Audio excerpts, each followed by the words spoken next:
Hello, everybody. Welcome to what is going to be the finishing episode of what I believe to be 17 episodes of the Secret Rare NPC Previously Unreleased Champions series. And I think the best way to finish this is with the man who literally is responsible for those particular champions, like the kind of champions that we're going to be referring to. And Gabe, I'll show you the champions in particular.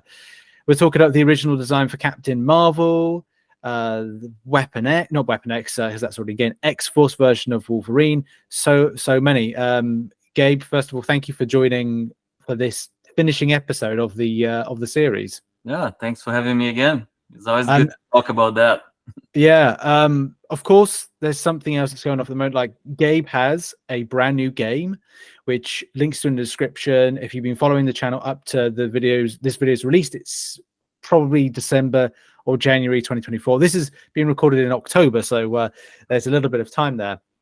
Game Shift is available in the link in the description. Please go and check it out and support project. We're all about. I've done indie games in the past covering on this channel, and I think that it's really important to get behind a project.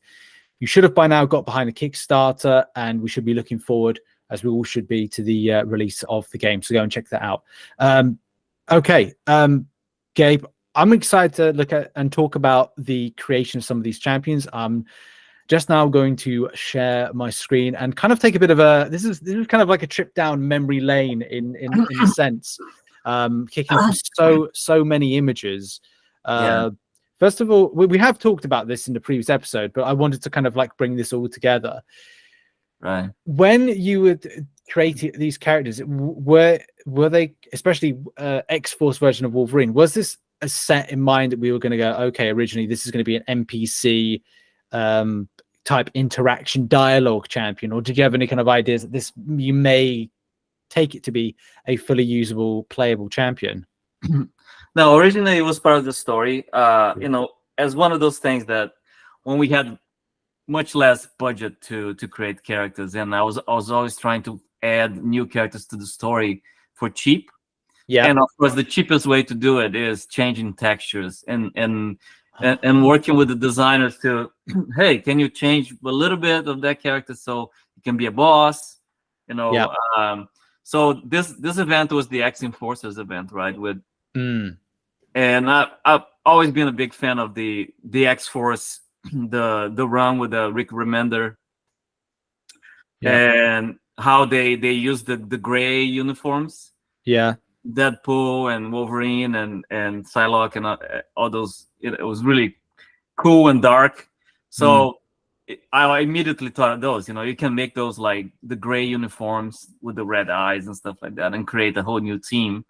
And if we have time, we can alter a little bit their abilities and make them into bosses. Yeah. But of course, people love that. People love that kind of visual change. So they start asking to play with those characters. Right? Yeah, we don't. The thing is, we don't see that now. I can't remember when this kind of stopped, but was that there was a point where you were like, well, you might have been told, I don't know, or maybe it was they decided not, or was it too time consuming to make these different alterations and versions? No, the changing textures is actually pretty easy. Yeah, you know, compared to actually changing the models and the abilities and stuff, it takes time and testing. Changing textures, even I sometimes when in the project and did it myself and show it to people, it's like, oh, maybe we can make it look like this, and then the team will, of course, will take it and do it properly, you know. So that was always pretty easy to do, and people were pretty open to it because they want more characters to be in the event, right? Not just two, if possible. That's interesting, because that brings on to the next one, which is and I have to get this a bit more kind of like zoomed in. Skrull.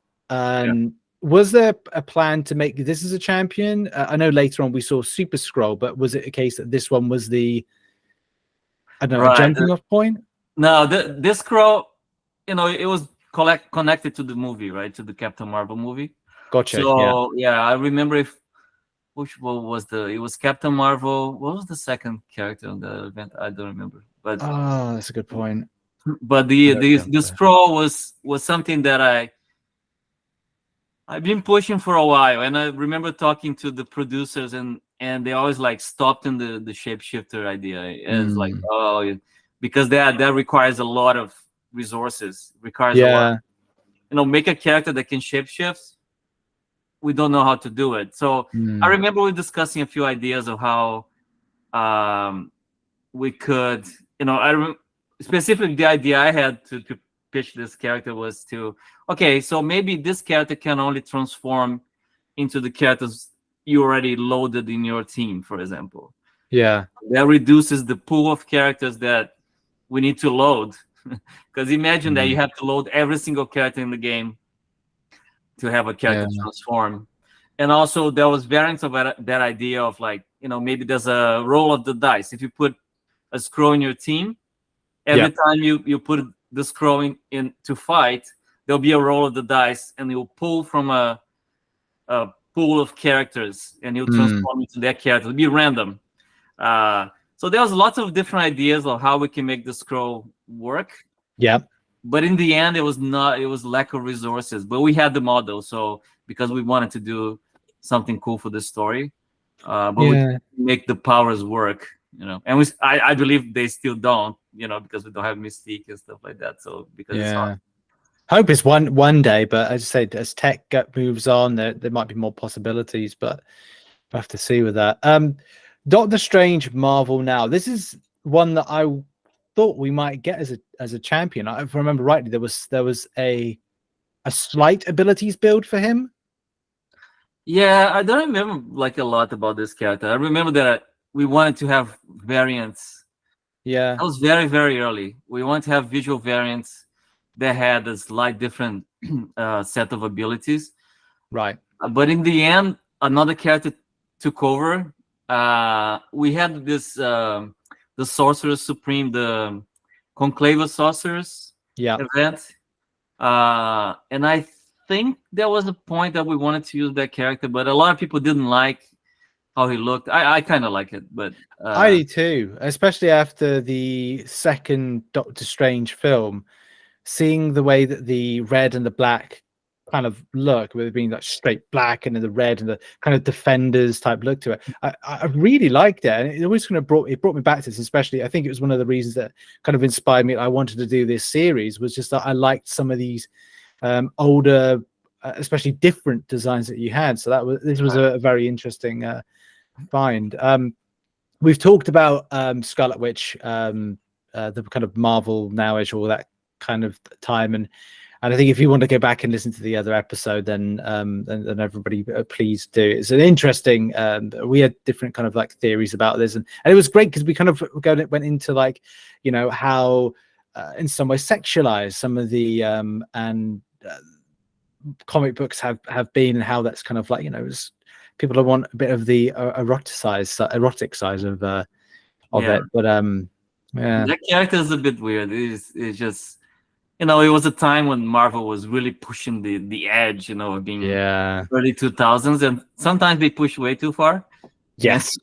So we used that because we didn't have a lot of versions of Scarlet Witch, but in the end we looked at it and we agreed that is a little bit too sexualized, and I don't blame you for kind of like avoiding that one. This is always something that's interesting me, because I think we touched upon this briefly in the our last discussion about the Iron Skull, and when I went back to do a little bit of research for this one, it really did fascinate me.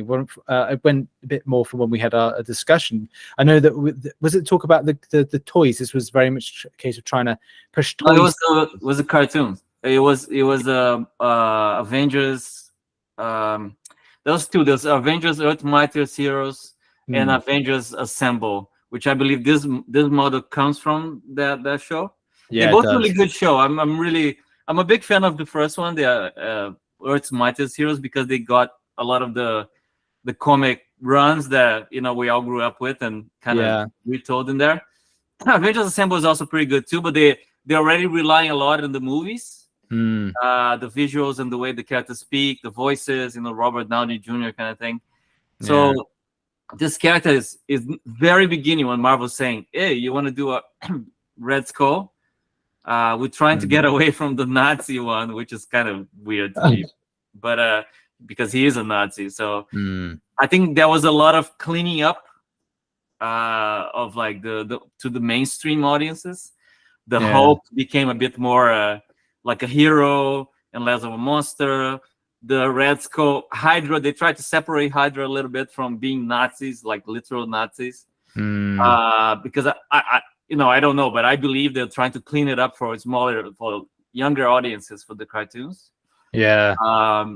So one day we said that we wanted to do the Red Skull. In my head, the Red Skull is the Red Skull from the comics. So he's a literal Nazi, right? So, but this guy, they said, no, do this one. It's a more modern version, blah, blah, blah. So we kind of had to oblige, but in the end, we did not like what.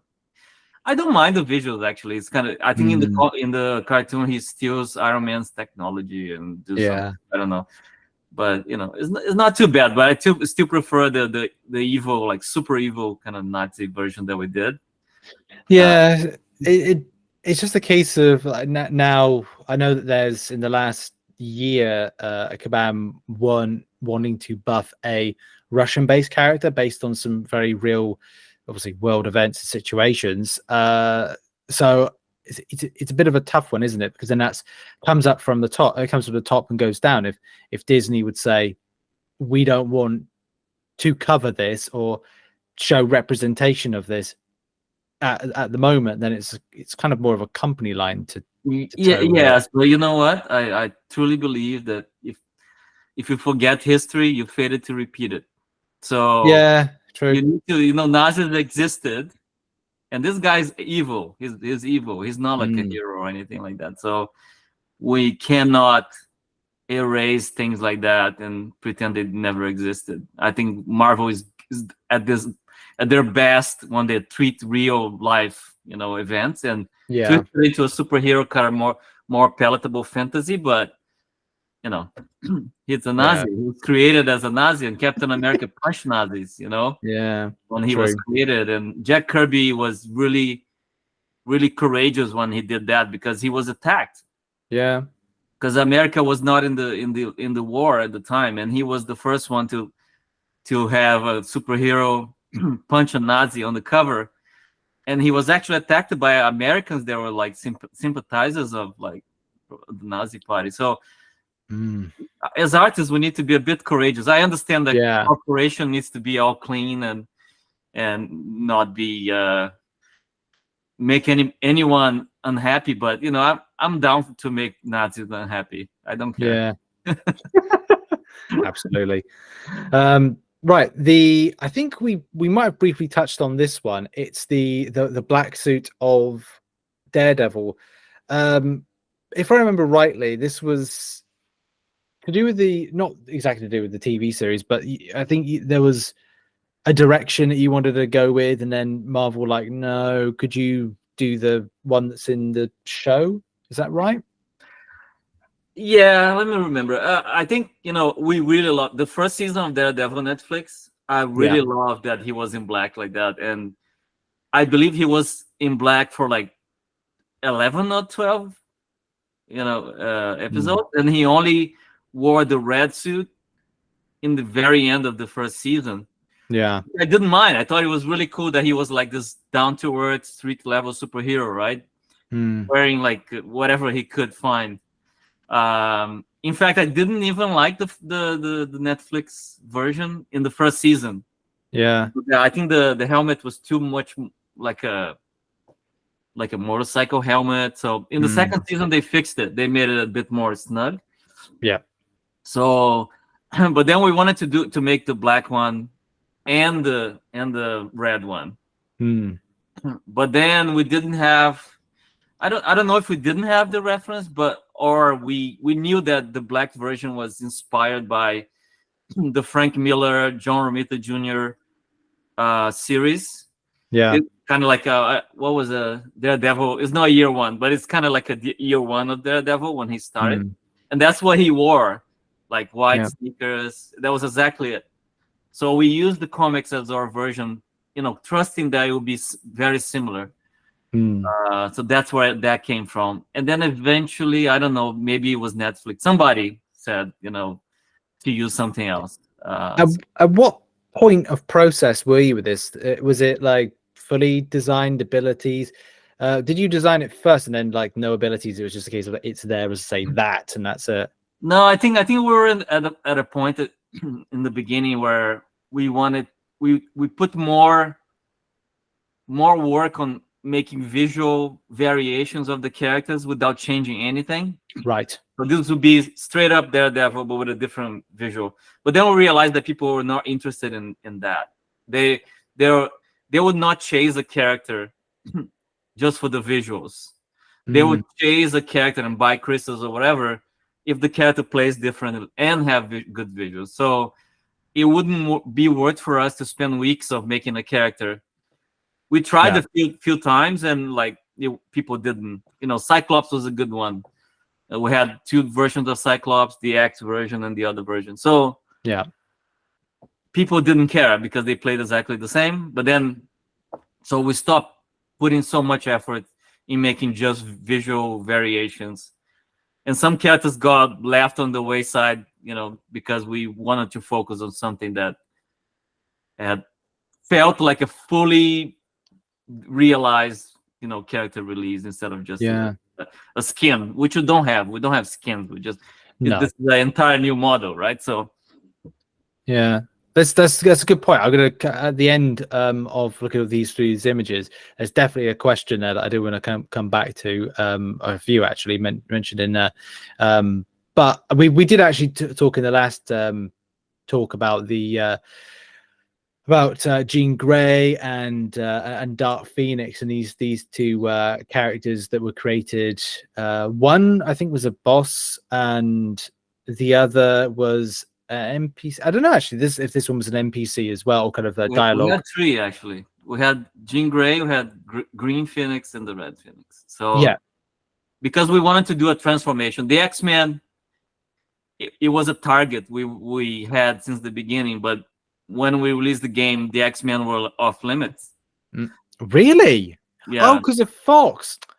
There was a big window there where Marvel was kind of putting X-Men on the bench a little bit, and they were focusing on the Inhumans. So there was that thing going on between Fox and Marvel. And I don't know a lot of details, but that's what they said. No X-Men for now. But I was always like, we can't have a Marvel game without X-Men. But I start seeing all the merchandise. They started erasing X-Men from T-shirts and stuff like that.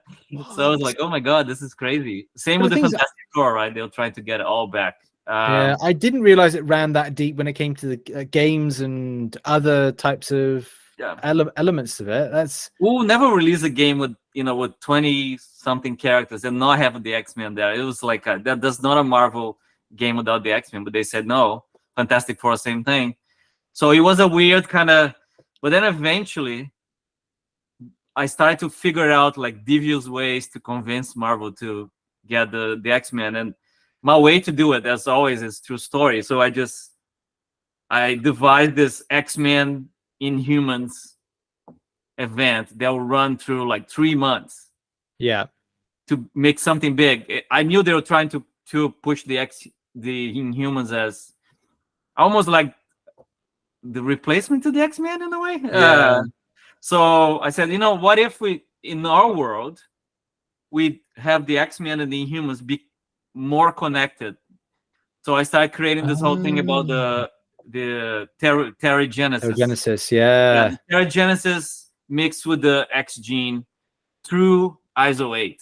So the story was Beast was doing experiments with ISO 8 and the humans and Terrigenesis. So the whole thing kind of mixed together and became this huge threat. That's why we call it Terrigenocide. It was it felt like a really 90s kind of X-Men name. Is this Fall of the Mutants or something like that? And then we start bringing one X-Men, one mutant, and one Inhuman. One mutant and an Inhuman. so the humans could usher the X-Men into our world. And at the time, I think the restrictions were a little bit loose. And then Marvel Games said, you know what, that's pretty cool. Let's try and work with and see if we can bring it.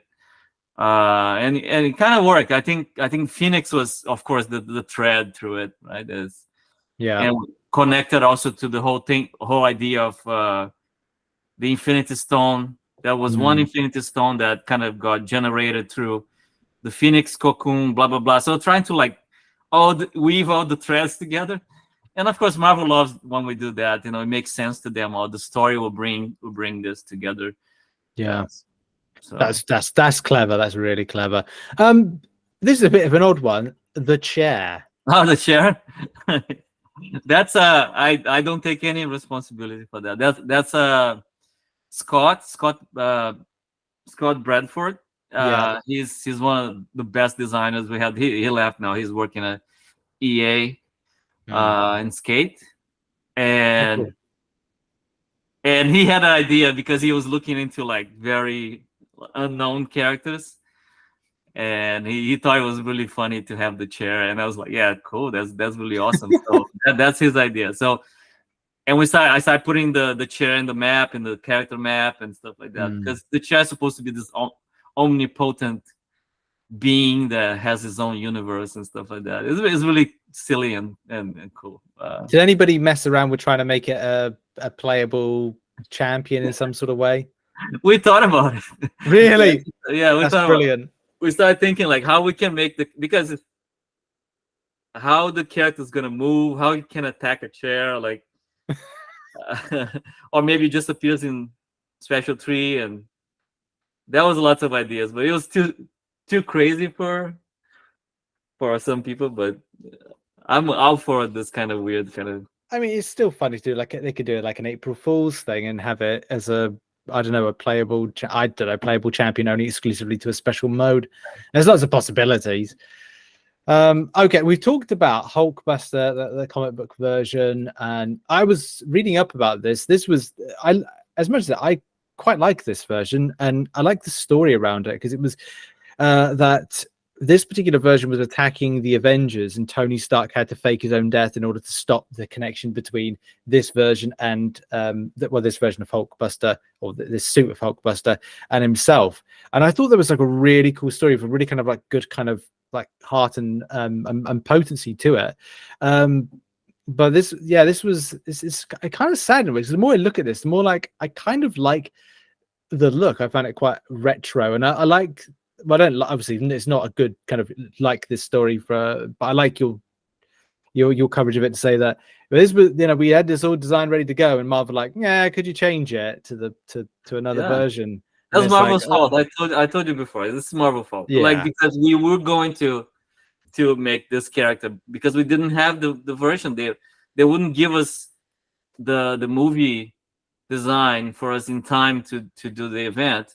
Yeah.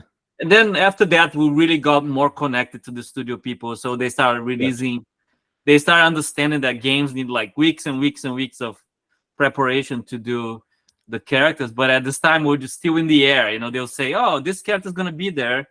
Hulkbuster's going to be there. And then that was it. And then the Marvel Games guys were really trying to find reference for us. But sometimes the studio people are very secretive, or maybe they didn't have the design ready in time, but we had to do something, so we had to so this one, I love this design. I think it's really comic book design. I like it as well. But in the end, when we saw the movie one, we just it has to this is interesting, because this is actually going a bit round circle. So Kabam are going to be doing deathless versions of champions. They've announced that Guillotine will have a deathless version, which looks to be very much close to the nameless version of Guillotine, and has more kind of red trim going down on the armor. So that's probably what stands out a bit different. But these nameless versions, when I was doing research for this again is interesting, that these exist in what is the Death Stone in their own kind of pocket. Is it pocket universe or pocket reality? Yeah. And the whole idea about that was again, I wanted to have the Infinity War, or it was Infinity Nightmare and Infinity Chaos, and that was like we had our own stone. So we wanted to do like a big event. We had Thanos coming with the gauntlet, and to add more meat to it. There's always like, okay, we need more characters, but we don't have time to model all the characters. So again, I concepted a bunch of characters that were just black and white, because the Death Stone was this dead universe where, you know, the characters eventually will end up. This is the last stone, and Thanos does a little bit of the switcheroo, right? They fight him, but they fight him inside the dead universe, and they get stuck in there. So the Nameless, because we couldn't do all of the Thanos followers, the Black Order, right? And it was hard. So we did 2 first. We did Proxima Midnight, and we did, what's the name of the Corvus Glaive? No. Oh no, you did Cold Obsidian. Cold Obsidian, but then with like to make all of them, it would be too much. So I kind of found like the cheapest way to add more followers to Thanos, to have all those sub bosses going, which were already built. Guillotine is funny thing about Guillotine. Guillotine is not called officially. She's not a Nameless. She's called Black Swan Guillotine. Oh, yeah, she is someone inspired by Black Swan, the character in the comics. She's of course one of the Nameless, but she's Black Swan Guillotine because she's special. And the whole idea is that, you know, they all have their own. I guess they're like reusing it, but making it better, right? Making it harder and making those characters more interesting to fight. But at the time, it was just to fill the event with more stops before you get to fight Thanos, right? Yeah. Did you have any plans to release these as playable champions, or was this a bit of a surprise that Kabam are doing like these deathless versions, which seem, I don't know 100%. They haven't 100% clarified. Are they the Nameless? But they've just been referred to Deathless. It just seems like it's 2 and 2 makes 4. That Deathless, Deathstone associated, Nameless. I have no idea. That's after I left. I think they started talking about it. But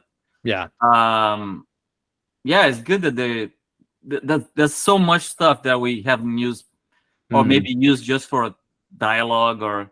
So I'm happy that the designers are going through all of that and just trying to like bring it out, and because we have a library of stuff that we've done in years and years of stuff that we never quite we use in one environment, one episode, or one event, and that's it, right?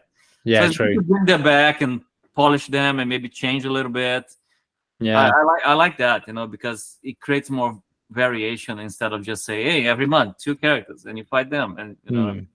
That's good news. That's good news.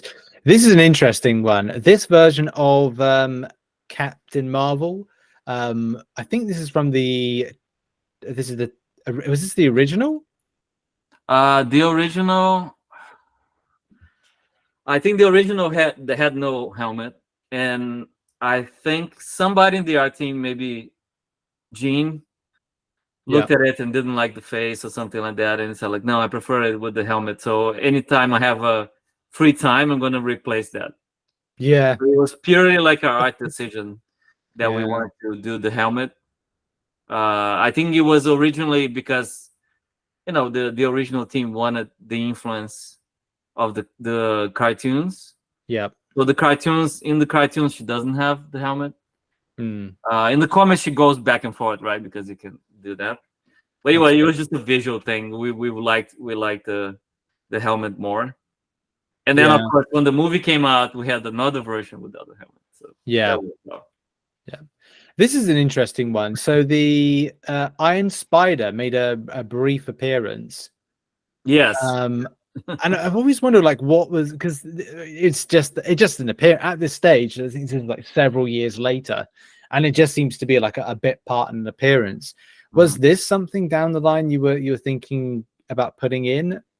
This is just like I like to put a lot of Easter eggs in the motion comics, just to like, there's a little bit of a bait, to be honest, just to see to see if the fans will get excited about it. I was always Yeah. shopping things around, like, you know, testing material on the road kind of thing, right? So Yeah. releasing the motion comics and see if people in the comments will say something. Oh, I love this character, and then I have ammunition to go back to the team and say, hey, there's a lot of chatter about this character, so why not? You know, and That's of course, clever. it's part of the story, and it's easy to do. Just one illustration. We had stuff like very early on, like for example, the MODOK motion comic. Yep. Where MODOK goes through the Rube Goldberg machine, you know, just like with the mouse and the little. So he's trying to get out of the crystal, right? So and he uses the mouse uses a lot of different objects. Yeah. And it was all objects from the Marvel universe. So I said, like, let's put a lot of things that people can recognize and see which one that people like the most. So we always put in little Easter eggs in there because we can. You know? Yeah. Yeah. Oh, the trader. This is an interesting one because we go into a little bit of the realm of champions kind of territory. Right. I know it's some stage there were ideas to kind of cross over. How much was the trader going to have in MCOC? Obviously, it's a big part of Realm, but were there any plans to put anything crossing over to MCOC? If it was up to me, yeah, he would cross to MCOC. The trader for me was a way. By that time I was already really like tired of the whole free to play and the whole commercialism of games in general. So I was like, I want to bring a character that represents that, because the collector represents something, the collection aspect. The Grandmaster represents games itself, like the game design. And this guy represents the third part that everybody hates, you know, the store, you know, the stuff that you have to buy to progress in the game. And I was always trying to make things make sense in the story. So, like, I hate that everything has a story, but then you have to suddenly there's a pop-up and says, like, Kabam says, buy this, you know what I mean? It takes you away from the fiction. So I said, like, maybe there's a actual vendor, like in classic RPGs, that will sell things to you, and it's this slimy creature trying to pretend that he's like really nice and your friend, like a good salesman in a way. But in a way, I was trying to comment in capitalism and the whole thing about us trying to sell things to people all the time and getting them away from the game. So it was a little bit of a cheeky kind of like funny commentary on that. And but that's good. That's a little. Obviously, we at the time you couldn't say, hey, by the way, this is why I've created it. People that play Realm and Contest, like. But it's like, it's really cool to learn that, and I think this is why this series has been great, to kind of like go back and find out these nuggets of history, because if 10 years from now the game is still going, MCC is still going, and it's interesting, I think, for people to look back and understand, because there's a lot of people that come to my channel and don't know a lot of the past of what's happened in the past of MCOC, and there's a rich history which you're a part of and part of the creation. So this is like, it's so interesting. And the same thing with like the Watcher, and how the Watcher can be a part and is a part of MCOC. Were there any kind of plans for the Watcher to have more? I don't know, it's a bit of a difficult one, because from watching What If and seeing the Watcher intervening, it takes away from what the Watcher does. But were there any plans? Always intervening. Like, since the beginning, since the comics, he was always saying, "No, I'm not allowed to intervene," and he always does. So that's the funny thing about the Watcher, is that he's not watching at all. But again, like, we're always trying to bring those crazy cosmic creatures to comment on things, right? The trader was the comment on like how I hated that we always try to sell things. By the way, there was another for the trader there was another reason. Tyler, which is one of the writers, now he's the main writer there, and he helped us build this universe and write all the stories. I wanted to have a character that he's very good at voices. He's very good at voices. So Marvel doesn't have a voice for the trader. Right. There's no a lot of characters have official voices, and sometimes they'll say, hey, if you can't use this actor because he's the official voice of this guy. But the trader is so obscure, they never use that character in anything that has voices. So it was an opportunity for us to put Tyler as the official voice of a Marvel character. So wow. So if people like the work he did, eventually he will have a career on, voicing the trader and other things that Marvel would do. That's one of the hopes that we had. So but that's really clever as well, because you can just input yourself as, like, I don't, the Taika Waititi probably didn't expect, the Korg accent, or quite accent, but Korg voice to be so iconic to a degree that it's like, if you say, okay, here's Korg, this kind of like Cronin, which we don't know much about, all of a sudden it's like, oh, Korg is cool, Cronins are cool, here is a character, and then all of a sudden they just talk like this. Oh no, but you've got to use, you can't do an impression, it's got to be Taika. That's good. That's how you get, that's your pension sorted. That's your 401k. That you set for life if you can get that sorted. That's and the watch was kind of like that too. It was kind of like we wanted a connection between the two games, right? So yeah, we want somebody that could transit between the two and know the secrets of the two games and tell the story. So he's not a fighting game. Like, I had to fight. Like, it was an uphill battle to put the Watcher in there because he's not supposed to be a fighting character. We cannot sell that character. Maybe one day they'll find a way to have the Watcher as a fighting character, but he's not supposed to. No, not at all. The MODOK Experiments. Was this MODOK Hotel? I can't remember. This was really cool. I think when this came about, the idea of combining like the two champions together was just so, again, like unique and cool. Were there any kind of like ideas that these characters would be playable champions, or they were just kind of like they're only for playing off against and an interaction? So yeah, like that was interesting. I love that event because MODOK was supposed to be this rejected champion, right? So he was like, "Oh my god, you rejected me! I'm MODOK. What are you doing? I'm gonna prove to you guys that I'm the best there is." So he started looking into all those rejected champions that he could join into making into a team. There was a name for the team, I forget, but it was a natural progression from taking a character, changing the texture and make it into another character.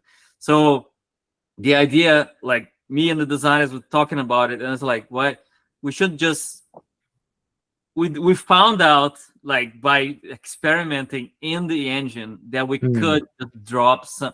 We could grab a character, drop animations of other characters, and a lot of the time it would work. Yeah. So create those franking characters, and it was fun, to have, like, I don't know, Juggernaut be like small, like Ant-Man and stuff like that. So people start seeing the potential, and because I wrote that story to fit that kind of concept, and I went back to Marvel and sold it to Marvel with a story, right? So otherwise it's just silly, just like, oh, you're just breaking everything. Yeah. So was that thing you had to do a lot of the time, is go to Marvel to sell why we're putting in champions, why we may be altering some elements of them? Yeah, we always I always had to be the connection to Marvel. Say, hey, this is the story. I wrote like a backstory for every single one of those characters. Like, wow, a paragraph saying like why Iron Man is fighting like the Iron Fist, right? So yeah, I wrote a little bit of a story that kind of blended the two characters. Later, Marvel did that in the comics. It was the Infinity Warps. Right. That was exactly it. But we did like a few years earlier. Yeah. For like, because we needed to have more characters.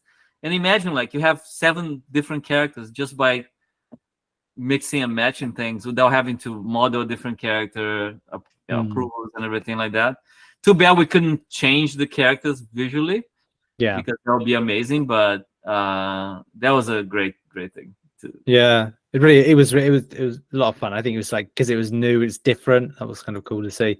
These are 2 interesting characters. I mean, look, we know Herbie popped up for dialogue to be of assistance, and Lockjaw.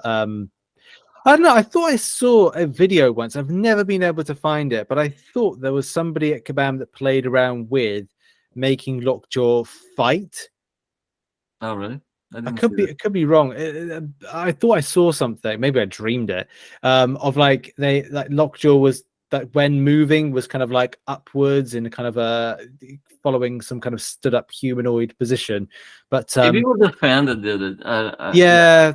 Someone probably like, it was probably like a mod that somebody could have went in for it. But were there any plans to make Lockjaw a champion? Oh yeah, they came really close. Yeah, originally we wanted to have Lockjaw as one of the humans on that event. Yeah. But we couldn't figure out how to do the quadruped.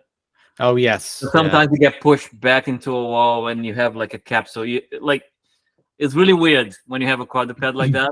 Yeah. To fit in every single fight. Yeah. Especially special trees. If you have a dog in there and the animation is made for a biped, it created a ton of problems. So we couldn't. So we used them for dialogue. You know, everybody loves dogs. Yeah, absolutely. And the same thing I can imagine with Herbie. Herbie was just for dialogue. Yeah. I think Herbie is really cute. Yeah, I agree. That concludes all of the I'm pretty certain I've done every single kind of like NPC, rare champion, unreleased champion. So to kind of finish off, a couple of questions on some things that we that you did touch on a little bit.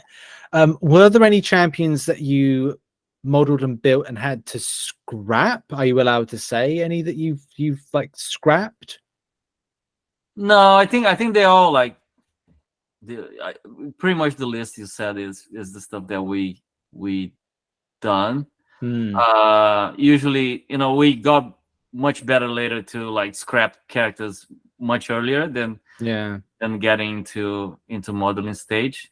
So there was a bunch of concepts that never came to life, and I have all of them. But because you know most of them I did, but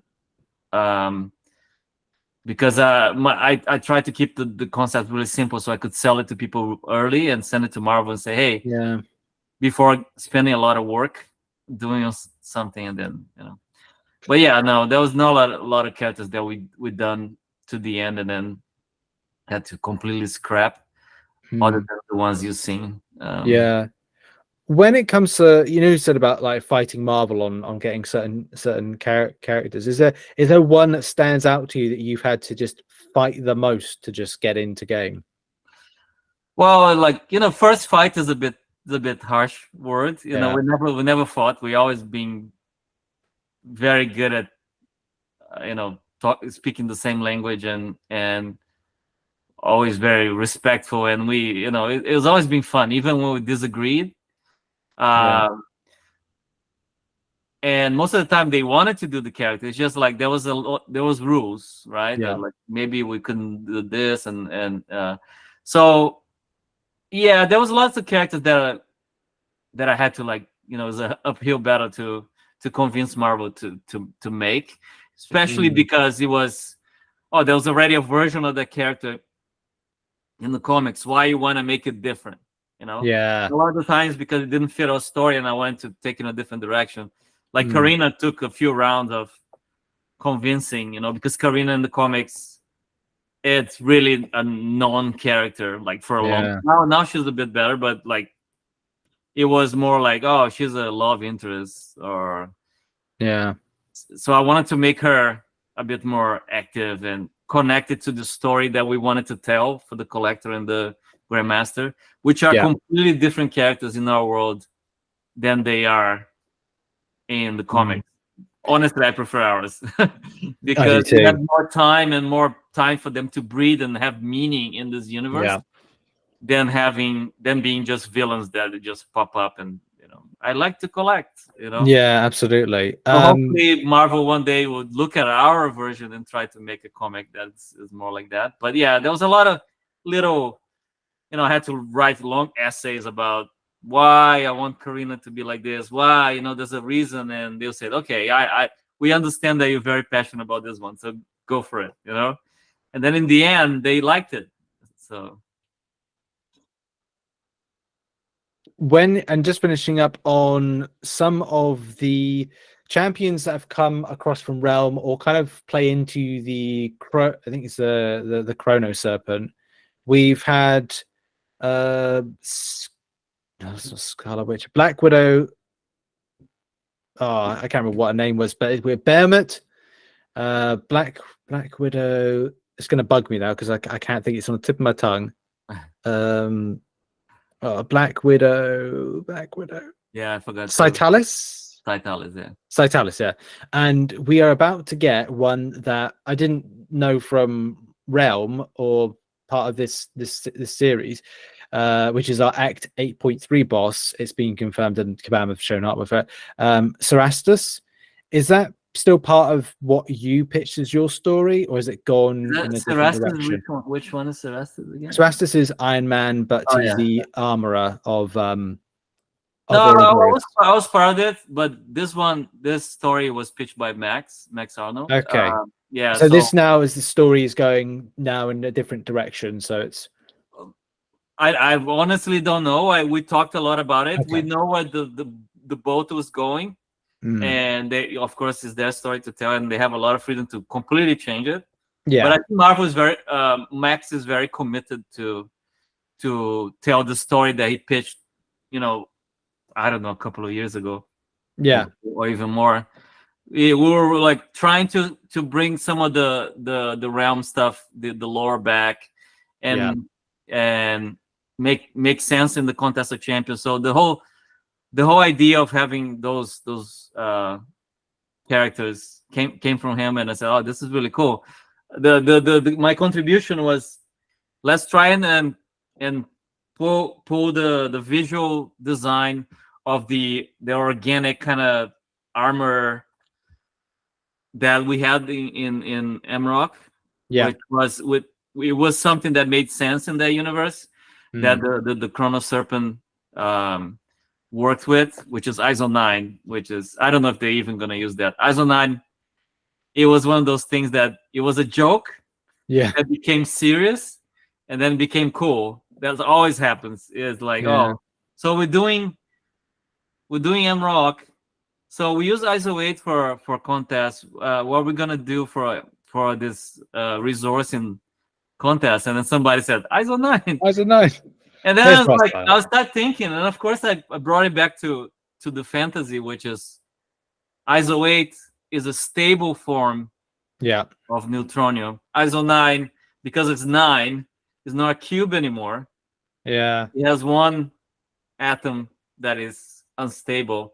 So he wants to combine with something else, right? If you remember your chemistry, it always wants to combine with something else. It's not a stable form. So that means the whole planet, Battle World, is unstable.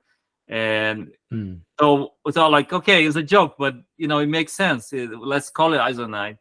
Yeah. And the whole thing with the armors being kind of organic and kind of misshapen is part of that visual kind of language. And he said, yeah, let's use that. And then designers made really cool versions of the characters. Again, this is an evolution from changing textures to changing the abilities and the props of the characters to actually taking a character that we already done and remodeling as an evil kind of boss with armor and stuff.